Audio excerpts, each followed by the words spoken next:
let's say that's 21 PG pictures, that's 21 PG-13 pictures, 21 X-rated, 4 types of X content, 2 types of XXX content. It just depends on how you do your format.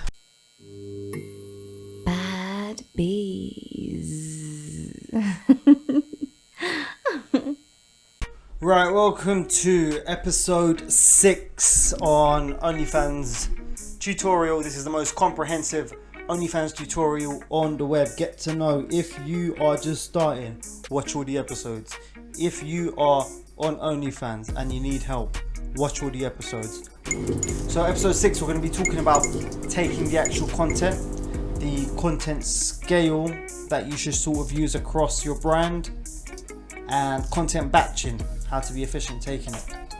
What's going on? So I initially imagined that I would have part 1 and part 2, but I've only gone and made part 2 too long and part 1 is not long enough. So I'm here in my room, in my jammies. I'm going to put the end of what was supposed to be on part 2 at the end of part 1, and that's quality of content. So at the end of the video, it's going to be quality of content. I'm actually going to talk about all of this combined because it's hard to talk about it to separate the content scale and the content batching.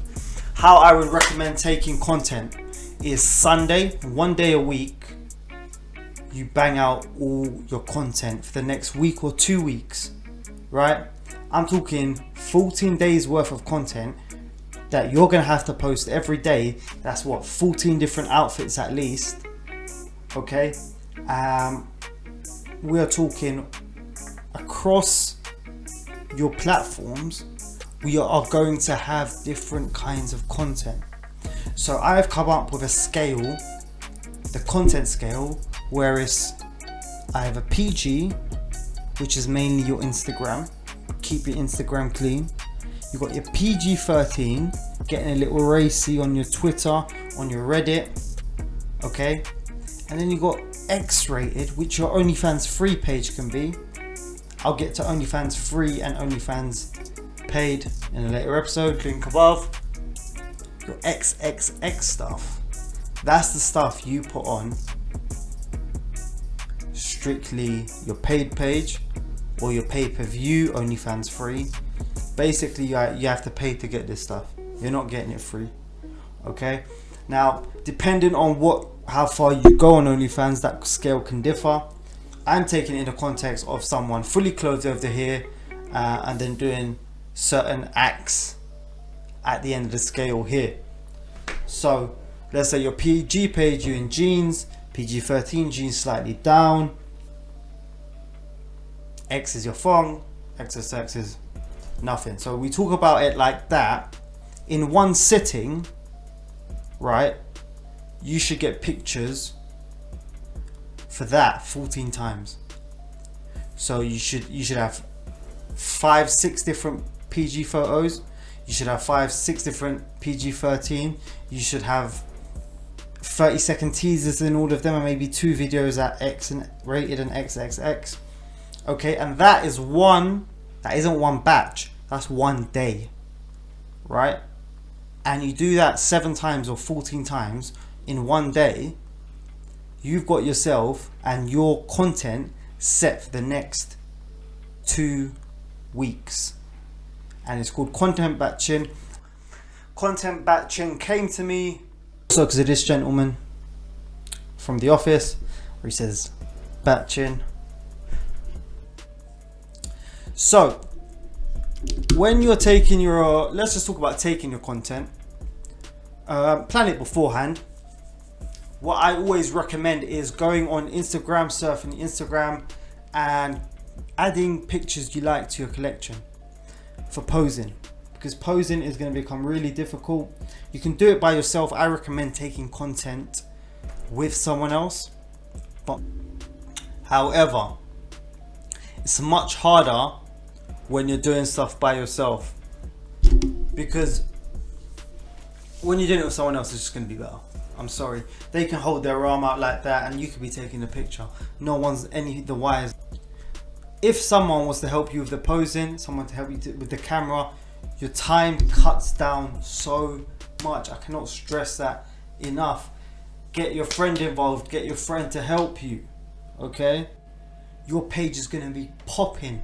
Your brand is going to be popping online with content, and you can even add in little extras the rest of the day, but mainly the rest of the week is going to be clear for you to do all the extra work you have to do.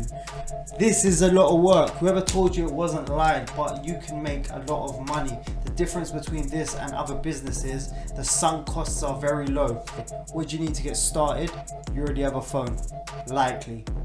Buy a ring light like this from Amazon that you can take Bluetooth pictures from, you can connect your phone on. It's £25. I'll link it below. It's not an affiliate link, I'm not making anything from it, but you can do that. Get creative.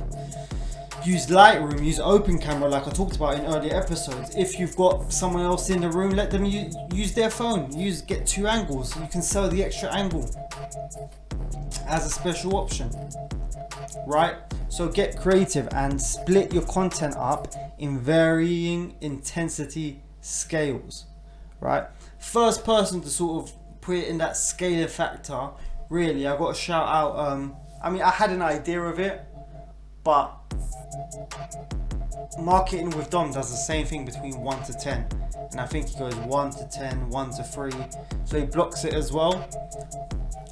Everyone has the idea to sort of block it, but to see it put in that format, PG, PG-13, X, XXX. So for example, your Sunday content is your batching day, and you're doing it for the next week ahead. You've got 7 outfits. Let's say that's 21 PG pictures, that's 21 PG-13 pictures, 21 X-rated, 4 types of X content, 2 types of XXX content. It just depends on how you do your format, but you should be posting on social media 3-4 times a day, on your Onlyfans page at least once a day. Period. Quality of the content you're putting out. We've already talked about your equipment, so you don't need a DSLR, it would help, but your phone, a good quality phone will do that all the same. Make sure you've got good lighting.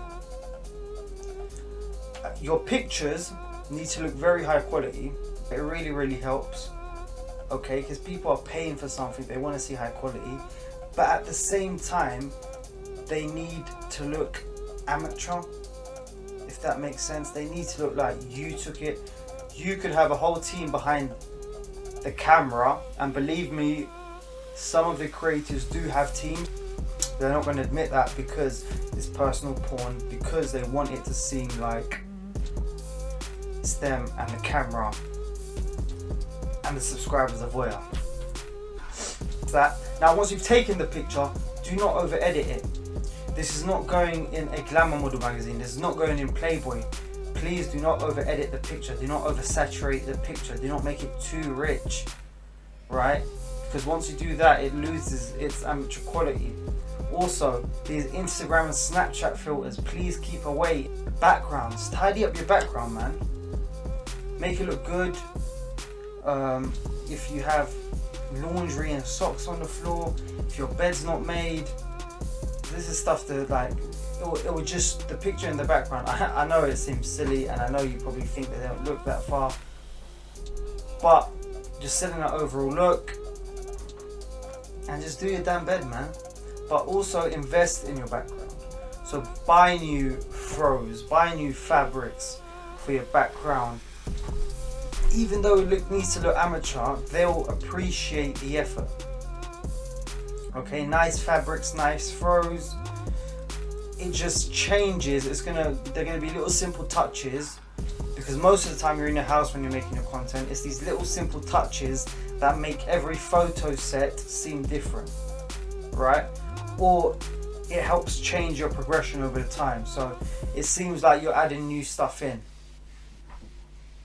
So nice fabrics, throws, pillows, toys even. Invest in a nice big mirror that can help you. Clothes. So you'd see a lot of creators buy their stuff from Shein, Amazon, eBay, those cheap shops in, if you live in London, in like Stockwell and stuff like that, those cheap Latina shops. Literally you want to buy cheap stuff because it's going to be, though it pains me to say that because I'm not a fan of fast fashion, At the end of the day, this is about desire and arousal, and people need, or rather subscribers enjoy, new things being added rather than seeing the same stuff over and over again. And you can also get them to buy it for you through your Amazon wish list, but you can also give it as an incentive in giveaways, whatever. Just mix up what you're wearing, wear different things often. Yeah, just get creative. Check out some posting videos on YouTube, see the simple tips they have, like jutting out your neck, or whatever weight you put your foot on, that's what leg seems bigger. Always point your toes. The amount of girls I've seen not point their toes, and this is like a basic modelling thing, unless you're doing something someone's asked for to not point your toes. I thought it was just a given because it lengthens the leg. But just think about your framing, think about your angles. I've seen some people do solo videos, and it's either not, if you're doing a close-up, fine. If you're doing a far shot where all your body's in, fine. But some people have done it half. Think about how you can just get a better different angle, mix it up. It's nice for a sub to come on your page and you can have the same content, but you can have it in different clothes, you can have it in a different area, with different fabric, with different toys, with different angles.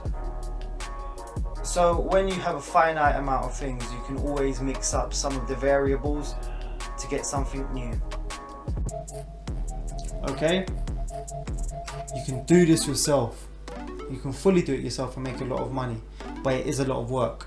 You've got to treat it like a profession. Low sunk costs mean it's a very viable business option for those who are willing to do certain things out in the open online.